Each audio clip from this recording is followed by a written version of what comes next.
June 17th, 1985. Jackie Johns, a beauty queen from Nixa, Missouri, is waiting tables.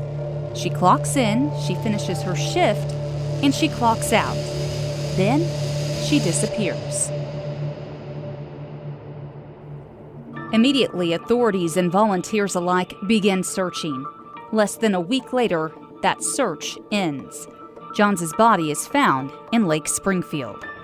It's been a hectic but somber day at the Johns residence. Some 300 people have visited here today to offer support and condolences to the family of Jackie Johns, the youngest of 4 daughters. Jackie left the cafe where she's waited tables for several years shortly before 11 o'clock last night. She was last seen at this 7-Eleven store. Jackie never returned home. Christian County Sheriff Dwight McNeil says the investigation into the death of 21-year-old Jackie Johns is being stepped up. Her car was found this morning on Highway 160 just north of Nixa. Her clothes on the floor, bloodstains on the back seat, and a tire jack with traces of blood and human hair in the trunk. From Color 10 News and Ozarks Fox, this is Crime Traveler, a look back on criminal acts in the Ozarks and the news investigations that followed them. I'm Heather Lewis. After identifying the body as Jackie's, officials called in more than 200 volunteers who had begun another day of searching. Some 500 volunteers became involved in the search that began Tuesday morning when Jackie's car was found on Highway 160, just north of the cafe where she had worked the night before, and not far from the 7-Eleven store where she was last seen about 11 o'clock talking on the phone. With Johns' body now accounted for, authorities were, for the most part, able to focus on forensics. They started with her car, only to realize another search was soon to be underway. The car contained Jackie's clothes and 2 types of bloodstains, Jackie's and someone else's, that led authorities to believe a struggle had taken place in the car. Although they say they have no firm suspects in the case, authorities say additional evidence found today at Lake Springfield may help them find Jackie's killer. As the search for her killer continued, Nixa High School hosted her funeral. Color 10 Newsbeat footage from that day shows the school's basketball court packed with mourning citizens. There are no appropriate victims for murder, but when her killer chose Jackie Johns, he could hardly have touched more people in Nixa than if he'd taken someone from everyone's family.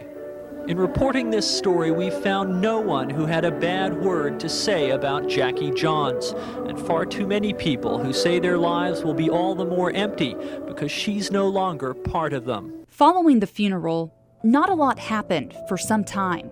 Months passed as the person responsible remained unaccounted for.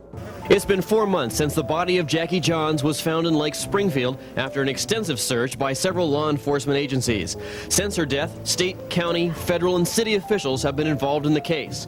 Today, authorities say a grand jury will be called to go over evidence and question people who may have information about Jackie Johns' death. I believe that I can say without exaggeration that this has been one of the most exhaustive investigations in the history of Southwest Missouri. Eventually, investigators made progress. Arrested on a felony charge of tampering with evidence yesterday was this man, 27-year-old Gerald Carnahan of rural Greene County. Authorities in Los Angeles told Newsbeat Carnahan was arrested in connection with a murder-rape in this area.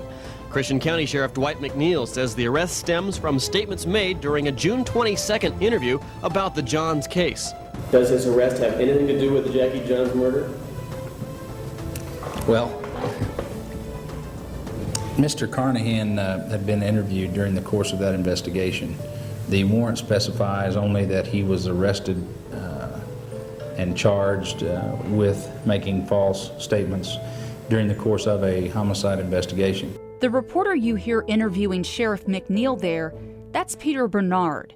In making this podcast, we reached out to him to get a behind-the-scenes look at what it was like covering this story all those years ago.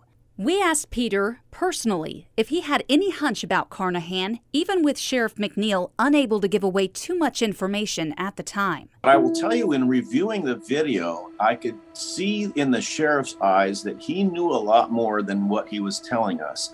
For a while there, it was just tampering with evidence. And the reporters were saying, well, does this have anything to do with the Jackie Johns case? And you could just tell there was almost like a glimmer, like he lifted his eye a little bit. he was kind of telegraphing to us, yeah, it is, but I can't tell you right now. Those statements were made during the initial stages of Jackie John's investigation, and that's all we're going to say at this point, nothing more. Carnahan later got out on a $75,000 bond. And around that same time, the grand jury continued its investigation. Eventually, the jury issued indictments. About 20 indictments so far have been handed down, all but one unrelated to Jackie Johns. But it is that investigation that has a lot of people wondering, will the Johns case be wrapped up this week also? With no further arrests made, many saw the investigation headed toward a close. Jackie's parents, Les and Shirley, weren't giving up. 1 year later, her family clings to memories of Jackie and to hopes that her killer or killers will be found.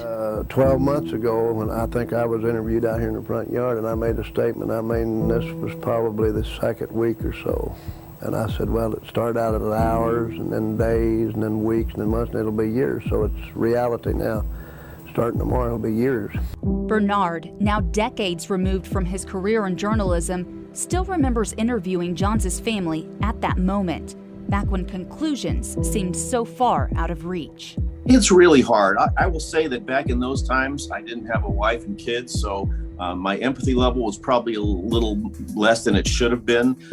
Now, having been a reporter for 40 years, I found that using empathy and trying to get into their minds about things helps me in my reporting career. That poor dad was such a sincere individual. The mom too. I know she has since died. It's really hard to sit there and it's hard to fathom losing someone in such a violent way like that. That father really held up all those times that we spoke to him, and he made himself available to the media. You could tell he wanted to keep this story going so that they caught that killer. A year and a half has passed now, and still no one has been charged with the murder. Discouragement only grew as time passed. By 1986, Les Johns was heartbroken. I think we've all let Jackie down. I think I have terribly. The family has. The authorities have. The community has. And that's why I can't sleep at night, because I feel like I have let Jackie down. It wasn't until 2010 that we'd see his hope restored. I was afraid I wouldn't live till I saw this day, but I did. But I'm going to live another 20 years now. Les Johns says he remembers the last time he saw his daughter Jackie alive. It would be in the days following that his worst nightmare would come true. Now, after years of waiting for answers, an arrest. This afternoon at 4:30, the Greene County Prosecutor's Office filed the following felony charges against Gerald R. Carnahan, Class A felony of murder in the first degree. Gerald Carnahan was long suspected in the Jackie Johns murder investigation, and some witnesses even claim he admitted to the crime.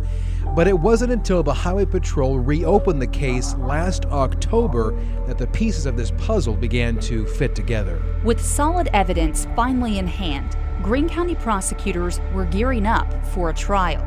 And based upon the persistence of those law enforcement officers and the evolution of science, we are now in a position to bring, we believe, the person responsible for these crimes to the bar of justice.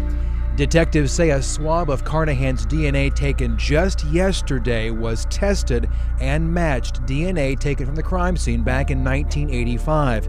It's a break the Johns family has been praying for. Would you like to see him get the death penalty, sir? Sure, and I could turn the switch or I could shoot him right between the eyes. Only one person in this world I hate, and that's him. That's all. There'll be no closure, though. There's no such thing as closure. It'll be on your mind, as far as I'm concerned, till the day you die. It's on your mind every day. Carnahan's trial began in 2010 with Greene County prosecutor Darrell Moore working on behalf of the state of Missouri. Defending Carnahan, Dee Wampler. Witnesses cannot remember. They deny what they've said in sworn statements. I would submit that, considering the age of this case, it is in some respects a case that is better than many other cases I've tried that may have been more recent. Many people who are alive in this community in 1985 when this happened, this was one of the most horrendous things that ever happened. The case has spanned Darrell Moore's entire career in the prosecutor's office. I had just been an assistant in the office since '83. This happened in '85. and now we're finally to the point where we will try it some 25 years later. For days, a jury watched as Moore resurfaced preserved evidence and requested the preserved memories of those called to the stand. The court also heard from former Highway Patrol Trooper Tom Martin. He processed the belongings and evidence found in Jackie John's car. He found blood on the seats and on her clothes. Those same clothes were shown in the courtroom as evidence. 25 years later, the shirt and bra still have blood stains. Her sisters turned away when a picture of John's body floating face down in Lake Springfield was shown. A third witness was grilled by the defense. Alan Wallard, a former co-worker of Gerald Carnahan, says he saw Carnahan's pickup at the English Village trailer park in Nixa, adjacent to the 7-Eleven convenience store where Johns was last seen alive. Wallard made an anonymous call to Crime Stoppers about 10 days later to say he thought Carnahan was involved in the crime. The defense attempted to discredit Wallard's testimony by pointing out 7 times he lied to investigators and also asking him to admit he used to be a recreational drug user. Finally, after years of investigation and a contentious trial, Carnahan was convicted. Jackie's oldest sister, Janice, says the gruesome death destroyed her family, knowing a daughter and sister was taken away too soon. But today, 3 years after Gerald Carnahan was charged with raping and murdering Jackie Johns, he's once again wearing handcuffs. We were afraid that it wasn't going to come out, that way, but it finally did. They got him, and so now then he won't kill anybody else. Jurors spent 2 days weighing the evidence, leaving families wondering what was the holdup. Sure, I was nervous. I kept trying to tell myself and the family that we're dealing with a 25-year-old case. There are many complications. Deborah McLaughlin served as the jury's foreman. She says initially the jurors were split right down the middle, 6-6. The DNA was the linchpin. DNA evidence taken from Jackie's body during her autopsy, and the defense questioned how well it had been preserved over 25 years. You take one of these diet sugars, that's 1 gram.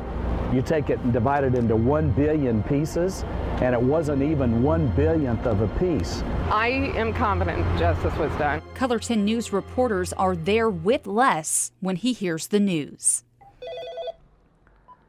Hello. Yeah, what do you think now?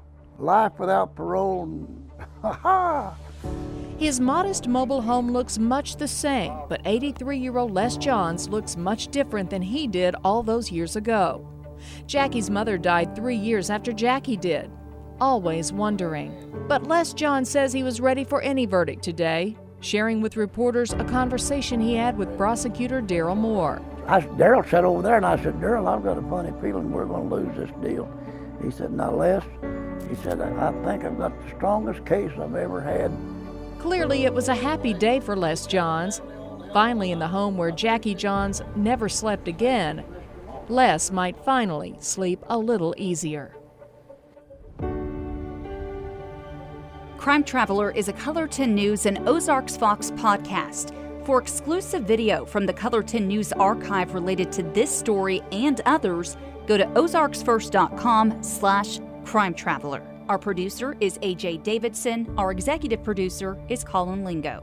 Our research team is Eric Reedus and Lisa Hamblin. I'm Heather Lewis. Thank you for listening.